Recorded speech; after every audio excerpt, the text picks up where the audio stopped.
prête, Aya? C'est bon, Carla? Ouais, Super. je commence, Et à hein. 58. C'est bon? Tu vas? D'accord, super. Ok, Donc vas-y. voilà, donc je me présente, Aya, entrepreneuse, auteure conférencière et coach certifiée en développement personnel. Pourquoi en fait j'ai choisi en fait de faire ce métier? À la base, en fait, j'ai un diplôme d'infirmière.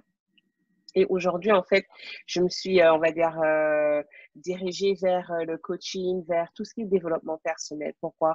Parce que je suis vraiment convaincue, en fait, que tout le monde a un réel potentiel, en fait, de réussir dans la vie. Réussir dans la vie, ça veut dire quoi? Ça veut dire, en tout cas, pour moi, ça veut dire, en fait, réussir, c'est créer une vie qui nous correspond.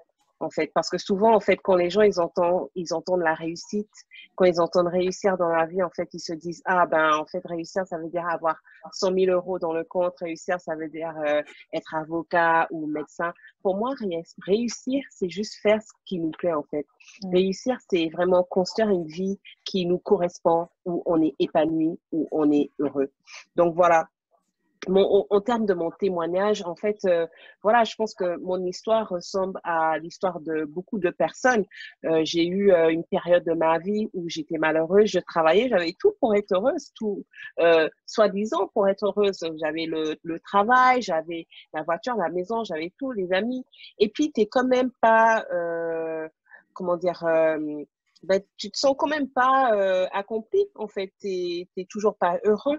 Et et là, en fait, à ce moment-là, j'ai décidé en fait qu'il fallait ben, que la vie, je pense qu'il y avait plus à la vie, qu'il y avait autre chose en fait, qu'on ne pouvait pas juste rester sur aller au travail et puis notamment, comme beaucoup de personnes, aller au travail juste pour un salaire parce qu'on n'est pas complètement épanoui. Après, c'est peut-être pas forcément le travail, mais généralement les conditions.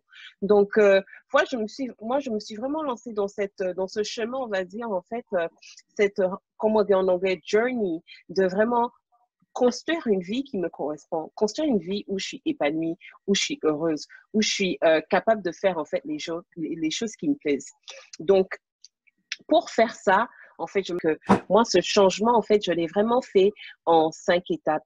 Et ces 5 étapes, en fait, c'est des étapes, en fait, que j'ai envie de partager avec les gens aujourd'hui. Euh, donc, on va dire, en fait, que j'ai plus ou moins, je pense pas que développer le système, mais on va dire que je l'ai, en tout cas, mis en point, en fait, ce système que j'appelle débloquer son potentiel en 4 étapes. Donc, c'est vraiment, en fait, le système que je vais partager avec vous aujourd'hui, dont on va parler très rapidement, très succinctement, parce que voilà, j'ai juste 10 minutes. Euh, et notamment, en fait, j'en parle parce que je suis en phase d'écrire, je suis en train d'écrire un livre justement avec ça. Et voilà, donc en tout cas, moi, dans ma pratique de coaching, c'est le système en fait que j'utilise en fait j'utilise avec mes clients et qui est très efficace en fait. Et voilà, j'ai vraiment envie, moi en tout cas, moi je suis là pour aider les personnes qui ont envie de construire une vie qui les correspond, qui ont envie de construire une vie eux ils ont le sentiment d'avoir réussi. Donc dans le première étape en fait, c'est très simple, il faut choisir une destination. Parce que souvent, on sait que là où on n'est pas content, mais on ne sait pas où on veut aller. Donc, c'est vraiment prendre le temps de réfléchir, de méditer et de se demander où est-ce que j'ai envie d'aller? Qu'est-ce que j'ai envie, en fait? De quoi j'ai vraiment envie dans ma vie? Moi, je donne une petite anecdote, en fait, de ma vie personnelle. Je me rappelle, en fait, quand j'avais décidé en fait de quitter l'hôpital, en fait parce que ben voilà, j'étais pas épanouie, ça me correspondait plus. En fait, j'ai décidé en fait que voilà, moi je voulais travailler pour moi, j'avais besoin de liberté. J'avais besoin de pouvoir voyager quand j'avais envie de voyager. J'avais vraiment besoin d'être libre quoi, tu vois. Et j'ai compris en fait que j'avais besoin d'être mon propre boss. Et donc, pour moi, en fait, être mon propre boss, c'était moi définir une nouvelle destination. C'était moi me dire, en fait, voilà, là où je suis pas contente, je suis pas épanouie, je suis pas heureuse. Et je crois que la vie, en fait, je pense que dans la vie, en fait, il faut vraiment qu'on travaille vers ça, en fait, travaille vers construire une vie qui nous correspond. Et pour moi, en fait, j'avais besoin d'être mon propre boss. Donc, c'était ça. Première étape, choisir une nouvelle destination. Deuxième étape, très simple, mais très important, définir une date d'arrivée. Parce que, voilà, un objectif sans date n'est pas un objectif. Et souvent, en fait, dans la vie, on a tendance à dire, bon, j'ai envie de faire ça, je vais faire ci, je vais faire ça. Mais on ne se donne pas une date. On se donne, et tant qu'on n'a pas fixé de date, pour moi, il n'y a pas de repère. Pour moi, ce n'est pas une réalité, en fait.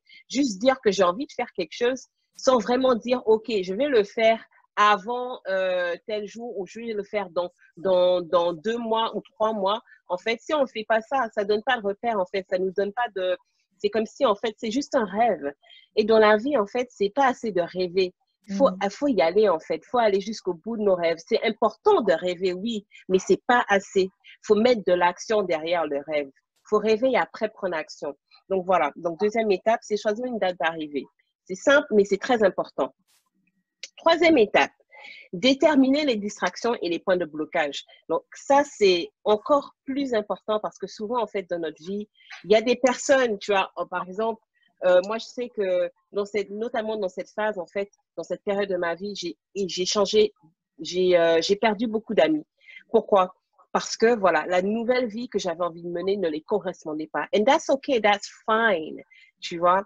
Souvent, on a peur de lâcher des personnes qui ne nous correspondent plus. Et c'est là où on se retient nous-mêmes parce qu'on a peur de lâcher ces relations. On a peur de dire, OK, voilà, la vie que tu mènes ne me correspond plus. Moi, j'ai besoin d'avancer. Et pour moi, ça, c'est l'une des plus importantes choses à faire dans notre vie. C'est de savoir qu'on dit, OK, cette relation, stop. Nous, maintenant, voilà, j'ai envie d'autre chose. J'ai besoin d'avancer. J'ai besoin de faire quelque chose d'autre. Donc, nous, on ne peut plus.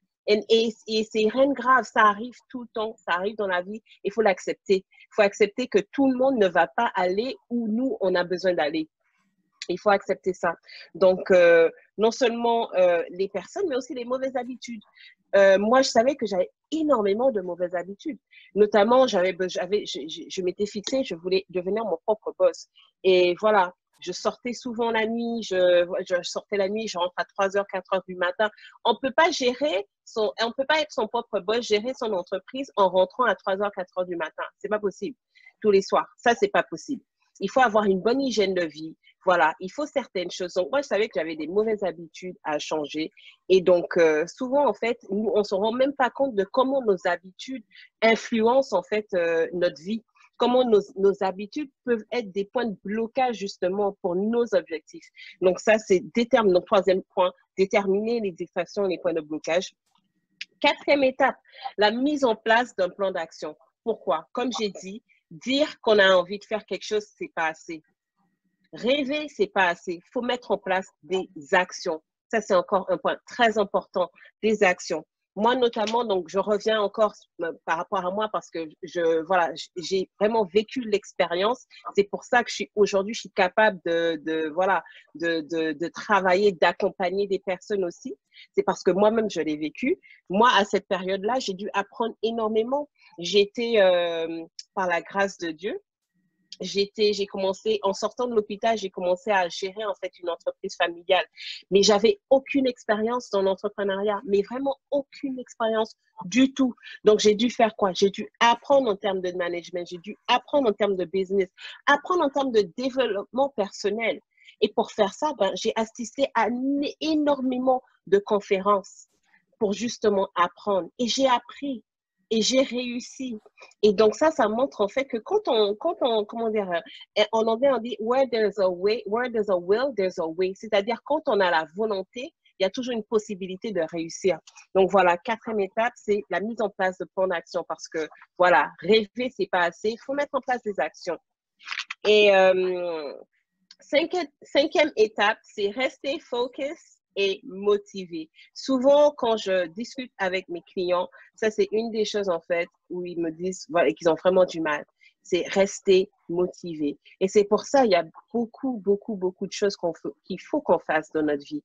C'est quelque chose de très simple, mais de très important, le sport. Moi, j'y crois au sport. Pourquoi? Parce que c'est quelque chose qui nous permet, en fait, de monter en énergie positive. Et on a besoin, justement, de ces genres d'activités pour nous permettre de rester en énergie positive, pour nous permettre voilà, de travailler notre énergie intérieure. Donc voilà, c'est trouver des petites techniques, par exemple aussi les vision boards. Il y en a tellement, il y a tellement qui peuvent nous permettre de rester focus et motivés. Donc, ça, c'était le 5e étape. Donc, tout ça à mettre en place. Et donc, aujourd'hui, voilà, pour arriver à la fin de mon témoignage, donc aujourd'hui, effectivement, j'ai réussi à construire la vie qui me correspond. Je suis gérante de mon propre cabinet d'infirmière. Je viens d'être diplômée en termes de coach. Je suis fiancée avec l'homme de ma vie. Je voyage comme je veux. J'ai la liberté de faire Excellent. vraiment ce que, mais tu vois, aujourd'hui, j'ai la liberté de faire ce que j'ai envie de faire. Et c'était la vie que j'avais envie de construire et j'ai réussi à le faire. Et donc, aujourd'hui, moi, ma mission, c'est d'aider les autres à construire justement la vie qui les correspond.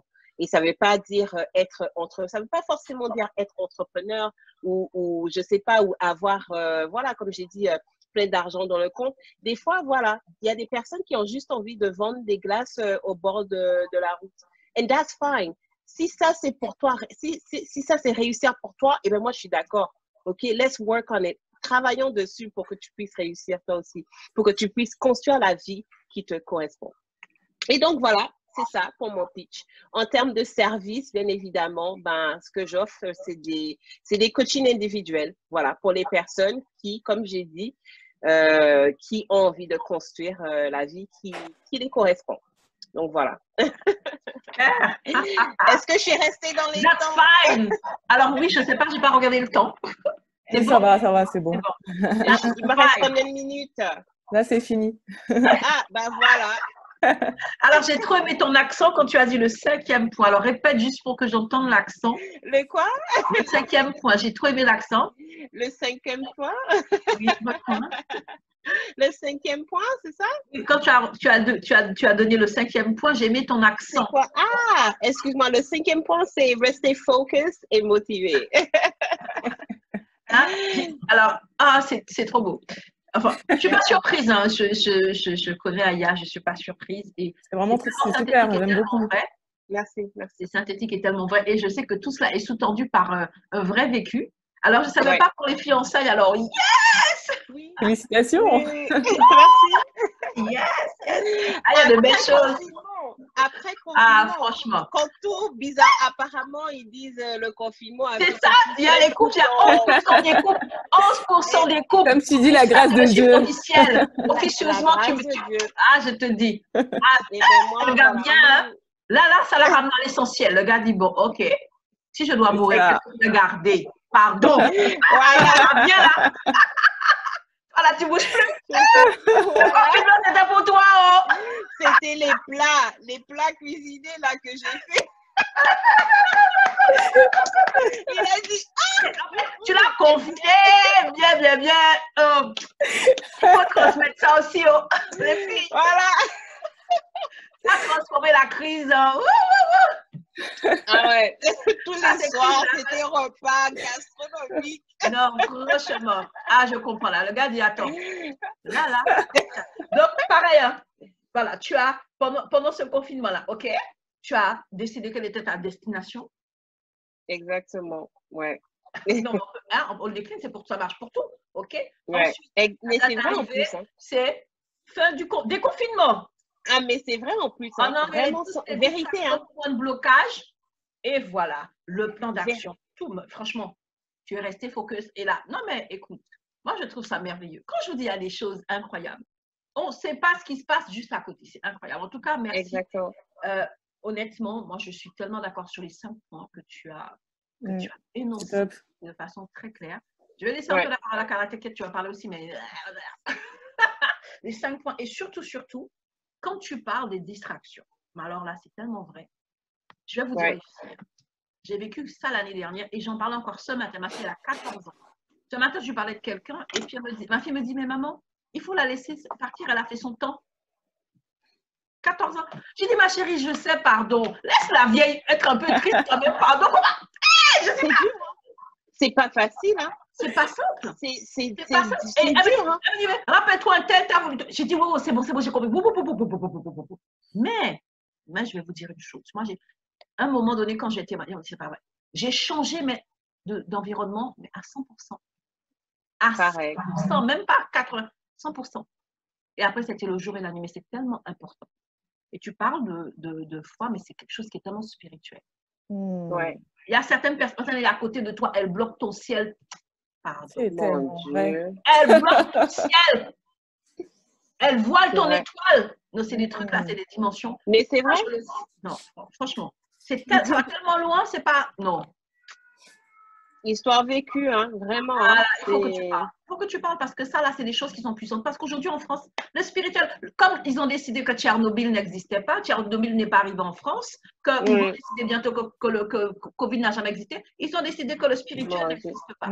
C'est vrai, c'est dommage, hein, mais moi, en tout cas, c'est vrai que moi, dans mon cheminement, le spirituel, ça a fait vraiment, c'était 90% en fait de la chose, quoi.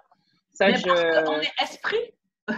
On est esprit, ça c'est vrai. Je peux pas négliger, c'est vraiment ma relation avec Dieu que j'ai construit, que j'ai bâti, qui a fait que aujourd'hui, voilà, j'ai pu construire la vie qui me correspond. Voilà, mais c'est clair que oui, ça je le nie jamais. Hein.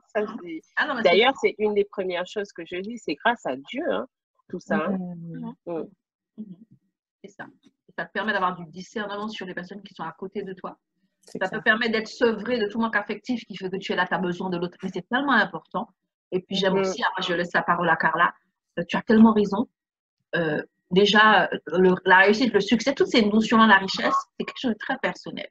Et moi qui accompagne les femmes justement pour les aider à vivre de leur business, je leur dis toujours la première des choses, c'est déjà de bien vivre ton business. Et qu'est-ce que ça veut dire bien vivre? Parce que tu veux vivre de quelque chose si tu ne le vis pas bien. En vérité, on arrive à toi, mais qu'est-ce que tu veux, qui tu es? Quelle est ta mission, quel est ton positionnement? Et comme je le disais, on a échangé brièvement, Carla et moi, au début, parce qu'entreprendre, ce n'est pas juste un statut où j'ai vu la lumière.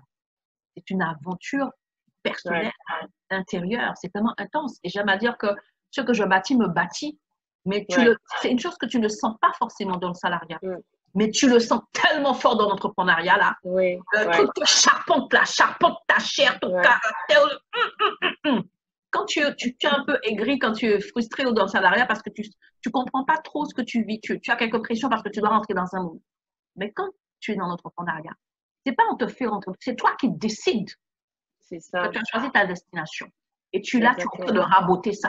Tu es très orgueilleux, tu es très fier, mais tu sais que tu veux des contrats, tu vas apprendre. Exactement. L'éducation. L'éducation, la formation et l'éducation, c'est deux choses différentes. Quand tu es salarié, je vois dans la fonction publique tellement de personnes qui n'ont pas l'éducation, mais qui sont là quand même, parce qu'on ne peut pas les virer. Exactement. L'entrepreneur, là, tu t'es pas éduqué, tu sais quoi? Tu as mangé des pâtes pendant longtemps. Tu as mangé pâtes. Non, mais c'est vrai. Quand tu as un dessin pâtes, parce que tu n'auras pas de clients. Tu n'as pas à vendre. C'est ça. Tu vois, donc toutes ces choses-là, mais c'est vraiment... Merci, Aya. Merci à toi. Carla. C'est vrai, souvent, en fait, notamment tu vois, les gens, ils voient l'entrepreneuriat, en tout cas, les gens qui n'ont pas cette expérience et ils pensent, en fait, que voilà, quoi, en fait. Moi, en tout cas, j'ai décidé, en fait, de choisir qualité de vie. C'est-à-dire que je me suis rendu compte, en fait, que avoir énormément d'argent sur le compte et être malheureux, moi, je préfère, en fait, être heureuse et vivre une vie simple. Tu vois, parce qu'à la fin de la journée, moi, je préfère avoir une bonne qualité de vie que être riche. Pour moi, être riche, en fait, ça n'a pas de substance si je suis déprimée et malheureuse. Tu vois, et souvent, en fait, les gens, ils mettent, en fait, leur qualité de vie en péril, tu vois, en dépit, justement, pour avoir de l'argent. Et c'est juste, en fait, un facteur de stress parce que tu es en train de faire quelque chose, en fait, qui ne te correspond pas. Tu fais ça, tu te mets dans un stress pour un salaire. Mais c'est ce qu'on a vécu avec le déconfinement, l'absurdité du déconfinement. Donc, pour relancer l'économie, on rouvre les entreprises. Donc, il faut que les mamans puissent avoir la possibilité de retourner travailler.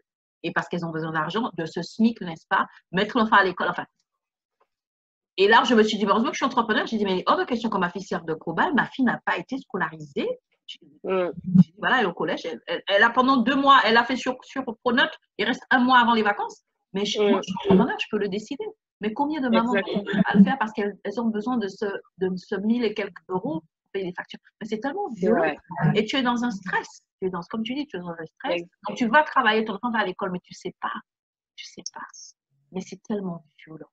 C'est tellement violent. Tu vois, parce que le truc là, c'est reprendre les clés de ta destinée. Lorsque tu parles de reprendre, l'enlever de la main de l'État, de la main d'un patron, de la main de la CAF, de la main. Parce qu'on ne se rend pas compte. Exactement. Ça va loin. Moi, comme j'ai dit, hein, j'étais infirmière à l'hôpital. Voilà, j'étais fonctionnaire. Vous étiez en train de m'en parler. En France, en fait, on nous fait croire que voilà, on a besoin de ce statut de CDI, fonctionnaire. Tu vois, en France, c'est ça la réussite. C'est avoir un CDI et voilà, être fonctionnaire, c'est ça la réussite. Eh bien, en fait, non. Parce que finalement, on te fait croire que ouais, une fois que tu as ça, c'est bon. Mais non, tu es malheureux. Voilà, tu as une mauvaise qualité de vie. On ne te respecte pas au travail. Non. Tu ne réalises pas, tu ne peux pas. Moi, je dis toujours, hein, le jour où en France, on va comprendre que le salariat, ça peut être une étape, ce n'est pas une destination. Je pense qu'il y aura beaucoup de choses qui vont changer. Là, la France, c'est le salariat, c'est la destination. La banque ne te fait pas de crédit si tu ne... Non. Et d'ailleurs, parce que j'ai fait le choix de partir, donc il y a à peu près 4 ans, aujourd'hui, je suis dans une position, le Covid, je ne suis pas stressée. Moi, voilà, par rapport à comment je me suis positionnée dans mes entreprises, machin, je touche de l'argent, je n'ai même pas à travailler. Le stress du machin, il faut que j'aille. Je ne subis pas ce stress et je suis beaucoup mieux placée aujourd'hui qu'en étant quand j'étais la petite main de quelqu'un. Exactement, que quand j'étais infirmière à l'hôpital. Tu vois, et quand j'ai annoncé que j'allais partir, c'était la folie. Tout le monde m'a cru. Ils ont dit, mais la famille te dit, mais attends, mais parce que c'est la sécurité de l'emploi. Exactement. Tout le monde a cru que j'étais. C'est-à-dire que toute autre forme de travail, de projet, c'est de l'insécurité. Ça va loin, ça. Et c'est ce qu'on a en arrière. Exactement. C'est ça. J'ai pas pu en parler à mes parents. Ils ont su que j'avais quitté l'hôpital genre 3-4 mois après. Pourquoi? Parce que pour eux, partir de l'hôpital, mais t'es folle, qu'est-ce que tu fais? Mais pourquoi? Mais tu vois, tout le monde a trouvé ça. Pour tout le monde, tu vois, j'étais devenue folle. Quelle idée d'avoir un CDI et de lâcher ça, pourquoi? C'est ça, de lâcher le Graal, là, tu vois. Ça me correspondait pas. Et moi, j'ai pris ce pas, j'ai pris ce saut, j'ai sauté, comme on dit, tu vois. Et aujourd'hui, merci Dieu qui m'a donné le courage de faire ce choix, de partir. Parce que je suis beaucoup, beaucoup mieux placée, en tout cas, que comment j'étais il y a 4 ans. Quand tu étais occupée à construire les rêves des autres. Exactement. C'est clair. Exactement. C'est exactement ça. Non, moi aussi, j'aime beaucoup ton témoignage et ce que tu dis. Hein. Je pense que c'est vraiment, c'est tellement vrai, en fait, tout ce que vous avez dit jusqu'à présent. Comme on disait tout à l'heure, on est formaté, en fait, à devoir rentrer dans des cases, etc. Alors, quand on ne rentre pas dans ces cases-là, on a d'autant plus de difficultés parce qu'après, il faut aussi s'intégrer dans les entreprises en question. Il faut arriver à trouver sa place. Moi, ça a été une de mes problématiques, hein, la difficulté à trouver sa place dans ces lieux finalement très standardisés, en fait, où moi, je n'ai pas un profil standard. Donc, l'entrepreneuriat, c'est vraiment ce truc qui permet, au fond, d'être soi-même, de pouvoir vraiment de manifester vraiment qui on est, en fait. Et je pense que tout à l'heure, quand tu parlais de la question spirituelle, c'est quelque chose qu'on ne veut pas évoquer ou qu'on a honte d'évoquer, mais souvent, c'est ça qui est notre moteur, en fait. Moi, ça a été mon moteur, ça a été la raison pour laquelle j'ai fait beaucoup de choix aussi dans ma vie. Wow. Et c'est ça qui fait que, oui, effectivement, aujourd'hui, comme tu parlais de réussite, moi, j'ai pu, à travers ma vie spirituelle, redéfinir la question de la réussite. Parce que la question de la réussite dans la société, c'est, comme tu disais, avoir de l'argent, avoir un statut, etc. Et quand on n'a pas tout ça, en fait, c'est comme si on n'était rien. Mais au travers, effectivement, de cette question de la spiritualité, on prend conscience de qui on est réellement, en fait. Au-delà d'un statut, au-delà de matériel, au-delà même de nos relations, en fait. On se rend vraiment compte de qui on est vraiment. Et c'est ça qui nous aide, finalement, à pouvoir propulser les autres aussi, à pouvoir faire du bien aux autres.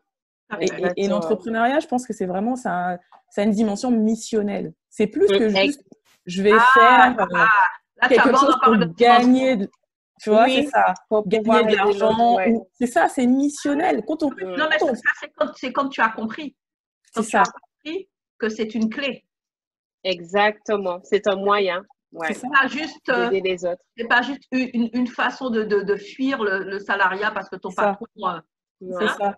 Et c'est ça qui fait que ça va marcher. Quand on a vraiment cette vocation. Notre nouvelle ministre, Elisabeth Moreno, je l'ai dit hier lors de mon live LinkedIn, elle a dit que justement, elle s'est intéressée à ce monde-là, cet univers-là, parce que c'était la clé pour pouvoir atteindre son objectif, faire vivre sa passion qui était d'aider les autres.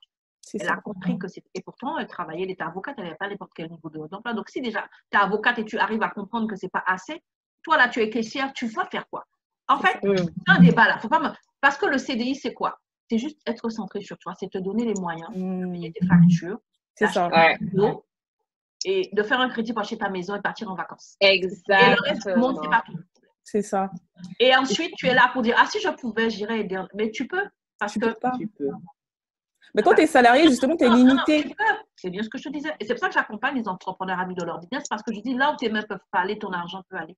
Là où tes pieds ne peuvent pas aller. Arrête de pleurer devant les enfants qui meurent de faim à la télé. Envoie ton argent sur le C'est vrai en plus. Hein. C'est vrai. C'est ça, en fait, quand on est salarié, on est limité. On est limité, en fait, en termes de moyens, comme tu disais, en termes d'action. Notre temps est mobilisé par ce travail, le temps de trajet, etc. Ton temps, ton énergie, tout. Mais en même temps, je vais te dire, ça te déculpabilise tellement. Oh, tu sais, il faut pas. Ça arrange beaucoup aussi. Bah oui, bien sûr. Ça arrange beaucoup. Tu te laves les mains parce que voilà. Je peux pas. J'ai pas le temps. Mon patron ne me donne pas l'autorisation de le faire. Et moi, ce que j'ai trouvé intéressant. Donc, ta destinée n'est plus dans tes mains. Et ce que j'ai trouvé intéressant quand tu as dit que finalement, le salariat, c'est comme. C'est un moyen, en fait. C'est pas une fin en soi, mais c'est un moyen pour atteindre quelque chose. Puisque tu vois, c'est une forme d'apprentissage. Tu vois, c'est comme l'école et tout ça. Pour moi, en fait, c'est une étape d'école. Tu vois, qu'on devrait dire, voilà. Pour moi, c'est une forme d'apprentissage. Parce qu'il y a des choses que tu vas apprendre pour pouvoir gérer ton business. Le problème en France, c'est que de toute façon, c'est opaque. On ne t'apprend pas les règles du business quand tu travailles en entreprise. On est bien d'accord. D'accord, mais ça devrait être une étape pour pouvoir, une forme d'apprentissage pour que lorsque tu es au clair sur ta mission de vie, lorsque justement ta destination, parce que ce sont des choses que tu dois prendre le temps de définir. Hein. Il y a certaines personnes qui très tôt sont connectées, ça va, puis d'autres personnes qui ont besoin de temps. Donc, le temps que ça soit clair. Donc, ce qui fait qu'on ne doit pas être dans un schéma unique. Parce que c'est quelque chose, sur cette terre, il n'y a pas une seule personne qui ait une empreinte ADN identique, même des jumeaux, mes vrais jumeaux. Donc, et on veut que tout le monde puisse faire métro, boulot, dodo, que tout le monde fasse crèche, école, université, CDI. C'est pas possible. Non. C'est pas possible. Et la Terre est dans cette souffrance-là. Parce que les personnes qui sont en train de rentrer dans toutes sortes de cursus de carrière salariée, là, elles ne sont pas en train d'accomplir ce pourquoi elles sont là. C'est-à-dire qu'il y a une place vide. Quand chaque truc est déplacé, là, c'est le désordre et c'est le chaos. Le désordre, c'est clair. Et tout est fait pour que tu ne puisses pas avoir un temps d'introspection pour te dire est-ce que je suis à ma place. Quand tu parles de destination, c'est ça. Est-ce que je suis à ma place? Est-ce que là où je veux aller, là, c'est là où je dois aller? Là où je veux aller, est-ce que je sens? Est-ce que ça me porte? Non, les gens qui sont. Et puis, burn-out, tout ce que tu veux. Et c'est une évolution. Et moi, c'est quelque chose que je dis tout le temps, la vie, c'est une évolution. On peut pas, on reste jamais en tout cas, on n'est pas censé rester à la même phase. Tout à fait, tu vois, toute notre vie. Et on voit énormément de gens qui font ça. Ils vont, comme tu dis, ils vont à l'école, ils ont un diplôme, ils chopent un CDI et ils s'arrêtent là. Et ils restent dans ce poste, ils restent dans cette position pendant 10 ans, 20 ans, 30 ans, jusqu'à la retraite. Mais la vie, c'est une évolution. On apprend, on évolue constamment. Donc, la destination, elle est constamment en train de changer. Elle s'éclaircit au fur et à mesure. Le truc, exactement. C'est beaucoup plus complexe que ça. Parce qu'aujourd'hui, je rencontre beaucoup de femmes. Ce sont des femmes qui sont rentrées dans ce système-là et elles ont été vomies par ce système. Quand tu fais un burn-out, quand tu as un licenciement, tout ce que tu veux, tu as été vomi par le système et tu sors de là. mais tu ne sais même plus qui tu es. Tu ne sais pas. En vérité, tu n'as jamais eu l'opportunité de savoir qui tu es. Et tu n'es pas sorti parce que tu as une réflexion comme toi pour dire ça ne me correspond pas. Tu étais vomi, donc un sentiment de rejet. De rejet. Un système qui arrive à broyer ton identité. Ouais. Attention, si tu n'es pas béatif, à te broyer. Et ça, c'est même avant l'école. Parce que je dis, mais la crèche, c'est déjà te préparer aux heures de bureau. C'est ça. Tu viens d'accoucher, c'est ça le salariat. À 3 mois, tu vas déposer l'enfant à la crèche à 6h, 7h du matin pour aller travailler, pour aller construire les rêves de quelqu'un d'autre. Tu lui apprends déjà le métro, boulot, dodo. Tu réveilles l'enfant. Moi, je l'ai fait. Quand je le dis, ce n'est pas pour accuser. Non seulement pendant 25 ans, j'étais salariée, j'ai été 2 fois titulaire de la fonction publique en bonne antillaise que je suis. Donc, je suis passée par là. Et entre le moment où j'ai su que j'étais entrepreneur et le moment où j'ai sauté le pas, il s'est passé beaucoup d'années. Et j'ai été traitée de folle aussi. Parce que moi-même, voilà. Donc, je sais que ce n'est pas simple. Mais il faut qu'il y ait des femmes comme nous, qu'on ouvre la bouche pour dire qui osent. Ça, c'est un mensonge. Peut-être, en fait, j'aime ce que tu dis en termes d'évolution. Autant de nos parents, c'était une perspective. Mais aujourd'hui, là, le champ des possibilités s'ouvre, les perspectives. Je ne peux pas, dans ce monde-là, avoir les solutions de mes parents. Pour mes parents, c'était le Saint Graal. Pour mes grands-parents qui sortaient du champ de Cannes, c'était le Saint Graal. Mais il n'y a pas de champ de Cannes. Tu fais quoi là, assis H24 à la poste?